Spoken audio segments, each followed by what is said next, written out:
श्री शिवाय नमस्तुभ्यम। हर हर महादेव। सावन माह के शुक्ल पक्ष एकादशी तिथि को पुत्रदा एकादशी के नाम से जाना जाता है। पंचांग के अनुसार सावन माह के शुक्ल पक्ष एकादशी तिथि की शुरुआत 4 अगस्त को सुबह 11:41 पर शुरू होगी, जिसका समापन 5 अगस्त को सुबह 1:12 पर हो जाएगा। ऐसे में पुत्रदा एकादशी का व्रत जो रखा जाएगा वो रखा जाएगा 5 अगस्त को। पुत्रदा एकादशी पर रवि और भद्रावास का शुभ योग बन रहा है। इन दोनों योगों में पूजा करना बेहद शुभ माना जाता है, इसलिए पुत्रदा एकादशी 5 अगस्त को ही मनाई जाएगी। साथ ही साथ सावन में जो मंगला गौरी व्रत रखा जा रहा है वो भी सावन का आखिरी मंगला गौरी व्रत रहेगा। ऐसे में यदि आप पुत्रदा एकादशी का व्रत करते हैं तो आपकी इच्छा जरूर पूर्ण होती है, आपका जो है मन मांगी इच्छा पूर्ण होती है। यदि आपके पास पुत्र नहीं है या फिर आप अपने पुत्र की मंगल कामना के लिए, संतान की मंगल कामना के लिए इस व्रत को रख रही हैं, तो आपके पुत्र का जीवन सुखमय बना रहेगा। साथ ही साथ आपके पुत्र के जीवन में खुशियां ही खुशियां आने लगेगी, इसलिए इस व्रत को जरूर कीजिए। बात कर लेते हैं पुत्रदा एकादशी पारण के समय की। तो पुत्रदा एकादशी व्रत का पारण 6 अगस्त को किया जाएगा। ऐसे में इस दिन पारण का जो शुभ मुहूर्त है वो दोपहर 1:58 पर। आपको बता दें कि हिंदू धर्म में पारण का विशेष महत्व है, इसलिए किसी भी व्रत का पारण यदि हम शुभ मुहूर्त में करते हैं तो उसका हमें ज़्यादा फल प्राप्त होता है, ज़्यादा पुण्य फल मिलता है। इसलिए यदि आप एकादशी का पारण करें तो 1:58 पर आप कर सकते हैं।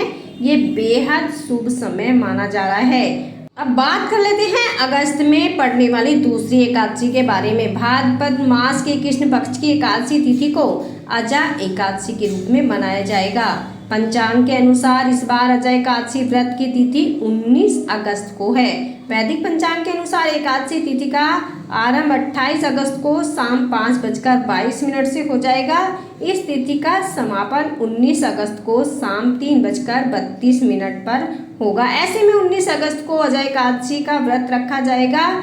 इस दिन यदि आप इस व्रत को करते हैं तो आपको 19 अगस्त को अपना व्रत रखना है, विष्णु भगवान को प्रसन्न करना है। साथ ही साथ कुछ खास उपाय एकादशी के दिन आपको जरूर करने चाहिए। एकादशी के दिन आपको जो है संध्या समय अपने घर के मुख्य द्वार पर और तुलसी माता के जो है सम्मुख आपको सुबह और शाम दोनों समय दीपक जलाना चाहिए। तुलसी माता की बिना स्पर्श किए आप परिक्रमा कर सकते हैं। 5 परिक्रमा कीजिए, 7 परिक्रमा कीजिए। ओम नमो भगवते वासुदेवाय इस मंत्र का उच्चारण करते हुए। साथ ही साथ जो भी आपके मन में कामना है, मनोकामना है, उसे बोलते हुए। दोस्तों, जैसा कि आप सभी जानते हैं कि एकादशी का व्रत यदि आप रखते हैं और आप विष्णु भगवान की पूजा अर्चना करते हैं और विष्णु भगवान के लिए आप भोग लगा रहे हैं तो उसमें आपको तुलसी दल जरूर रखना चाहिए। बिना तुलसी दल के विष्णु भक्त भोजन स्वीकार नहीं करते हैं। विष्णु भगवान के भोजन में आपको जो भी आप प्रसादी बना रहे हैं, जो भी आप विष्णु भगवान को भोग लगा रहे हैं, उसमें आपको तुलसी दल जरूर रखना चाहिए। ऐसा करने से विष्णु भगवान आपका भोग स्वीकार करते हैं तो आपके घर में धन धान्य की वृद्धि होती है, सुख समृद्धि आती है। साथ ही साथ व्यक्ति के सभी पापों से मुक्ति मिल जाती है और उसे मोक्ष की प्राप्ति हो जाती है। यदि हम एकादशी का व्रत रखते हैं तो पुराणों में एकादशी तिथि को अत्यंत पवित्र और पुण्यदायी माना गया है। इसे हरिवासर और विष्णु प्रिय दिन भी कहा गया है। ऐसा माना जाता है कि एकादशी का व्रत का पुण्य फल यज्ञ, दान और तीर्थ स्नान से भी कहीं अधिक ज़्यादा फलदायी माना गया है।